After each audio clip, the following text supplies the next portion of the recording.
चाहे वो राज्यपालों के जरिए हो। मैं अध्यक्ष जी थोड़ा मुझे समय दे दीजिएगा, क्योंकि मैं आम आदमी पार्टी को बिलोंग करता हूं और हमारी सरकार को शक्तिहीन करने का ये बिल है। मैं सबका बहुत धन्यवाद करता हूं जिन्होंने इस बिल को जो है विरोध किया है, क्योंकि कल बारी किसी की भी आ सकती है।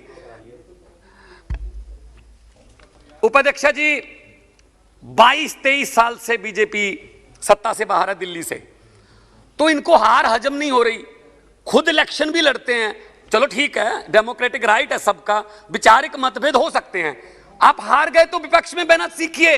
आप पहले इधर भी तो विपक्ष में बैठते थे, अब विपक्ष में बहने की आदत, विपक्ष में बैठने की आदत छोड़ रही है बीजेपी। मध्य प्रदेश में बीजेपी के लिए वोट नहीं किया था लोगों ने, लेकिन जहां चुनाव से नहीं आते वहां उपचुनाव से आ जाते हैं। कर्नाटका में बीजेपी के लिए वोट नहीं किया था, उपचुनाव से आ जाते हैं। तो अभी जब संवैधानिक पीठ जो सुप्रीम कोर्ट की, उसने फैसला दिया 2018 में कि 3 विषयों को छोड़कर बाकी सब दिल्ली की चुनी हुई सरकार चलाएगी, तो ये लाट साहब का डंडा क्यों लाया जा रहा है यहां? आपको पता है मैडम, जिस घर में एलजी रहते हैं, अंग्रेजों के जमाने में वहां वायसराय रहते थे, शायद उसी वायसराय की आत्मा जो है, आप उसके जरिए दिल्ली को चलाना चाहते हैं। फिर इलेक्शन करवाने का फायदा क्या हुआ? इलेक्शन करवाने का क्या फायदा हुआ मैडम, जब दिल्ली का मुख्यमंत्री कोई फैसला नहीं ले सकता? आप मुझे बता दीजिए।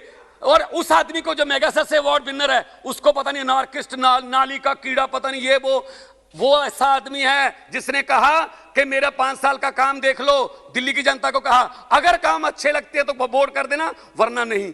आप कर सकते हैं, इसके लिए जिगरा चाहिए। आप कहते हैं ये तो जुमले थे, 15 लाख ये काला धन जुमले थे। इसलिए मैं ये कहता हूं, अपने मैनिफेस्टो में पूर्ण राज्य की बात करते रहे। आडवाणी जी बात करते रहे, वो अलग बात है, उनकी बात के आप हर बात उल्ट चलते हो। शायद आडवाणी जी की याद दुखी हो रहे होंगे कि ये क्या हो रहा है। असल में क्या हुआ, जब दुखी किस बात से, 2-3 बार तो मुख्यमंत्री के घर पे दरोगे भेज के रेड करवा दी। पहले हमसे एंटी करप्शन ब्यूरो छीन ली।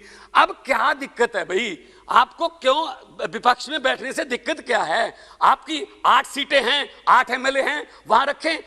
आपने यहां पे, बिट्टू जी बैठे हैं, आपने यहां पे कांग्रेस को जो एलओपी का दर्जा नहीं दिया, लेकिन हमने, जब आपके 3 थे ना, उसको भी एलओपी बनाने का दर्जा दिया था कि लोकतंत्र है, भले ही 3 है, हालांकि परसेंटेज के मुताबिक वो बहुत कम थे। तो मैं ये कहना चाहूंगा, जब हमने स्टेडियम नहीं दिए किसानों को, वहां पे आप जेल बनाने के लिए स्टेडियम मांगे थे, तब से हमारे मुख्यमंत्री पर और हमारी सरकार से नाराज चल रहे हैं। जनाब कौन चलाता है सरकार, ये तो सबको पता है। तो आप मुझे ये बता दीजिए, मेरे सामने बैठे हैं साक्षी महाराज जी, इनका बयान पिछले कुछ देर पहले का कि अब देश में चुनाव ही नहीं होने चाहिए। कल यही भी बिल ले आओगे कि देश में चुनाव नहीं होंगे, पुतिन की तरह 2036 तक मोदी रहेगा। हैं ये फेडरल स्ट्रक्चर कह रहे हैं आप किसको? मैडम मीनाक्षी जी, आप कह रहे हैं फेडरल स्ट्रक्चर से हमारा देश नहीं चलता, तो कब? आप मुझे बता दीजिए, तानाशाही से चलेगा क्या? तानाशाही से चलेगा क्या?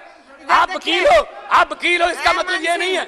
आप वकील हो, इसका मतलब ये नहीं है क्या आप यहाँ केस लड़ रहे हो? आप लोकतंत्र की हत्या कर रहे हो। अरे कल आप कह दोगे कि जो राज्यसभा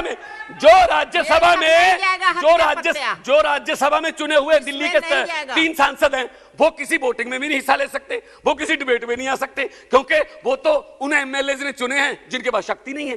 कि किस तरफ लेके जा रहे हैं देश को आप? थोड़ा बहुत तो ख्याल कीजिए। मैं यही कहना चाहता हूं मैडम, मैं यही कहना चाहता हूं, दिल्ली देश का दिल है। दिल्ली के स्कूलों की बात, दिल्ली के अस्पतालों की, 73% दिल्ली को बिजली 0 बिल आता है, और दिल्ली के जहां 70 सालों तक पानी नहीं पहुंचा, वहां तक पानी पहुंचा दिया। और दिल्ली के, आप मुझे बता दीजिए, प्रधानमंत्री जिस ट्रंप के लिए वहां पे प्रचार करके आए थे, उसकी पत्नी क्या एमसीडी के स्कूल देखने आई थी? स्कूल दिखाया केजरीवाल का, और केजरीवाल को बैन कर दिया, वहां नहीं आ सकते। दिल्ली के अस्पतालों में इलाज फ्री है। दिल्ली में एक जज का बेटा, एक रिक्शे वाले का बेटा और एक डिप्टी कमिश्नर का बेटा एक ही बेंच पर पढ़ रहे हैं, क्योंकि केजरीवाल ने, मनीष सिसोदिया ने, ये शिक्षा जो है प्रणाली। मैडम 1 मिनट तो दे दीजिए। जितनी देर मीनाक्षी जी घंटी के बाद बोली थी वो तो दे दीजिए। इनको क्या हो रहा है? आप दिल्ली को तानाशाही तरीके से लाट साहब के डंडे से चलाना चाहते हो। बिल्कुल गैर संवैधानिक है, बिल्कुल संविधान की हत्या है, ये लोकतंत्र की हत्या है, और इस बिल को तुरंत वापस लेना चाहिए, ताकि आप अगली बार तुम जीतिए ना भाई, अगली बार तुम जीतिए ना, पहली बार हुआ है। मैडम लास्ट में पहली बार हुआ है देश की हिस्ट्री में कि 90% से ज्यादा बहुमत लेके कोई सरकार आई है। आप अपने आप हार को बर्दाश्त नहीं कर सकते। हारना सीखिए, हारना सीखिए, वरना इतनी बड़ी हार आप झेल नहीं पाओगे फ्यूचर में। इतना क्यों चिल्लाते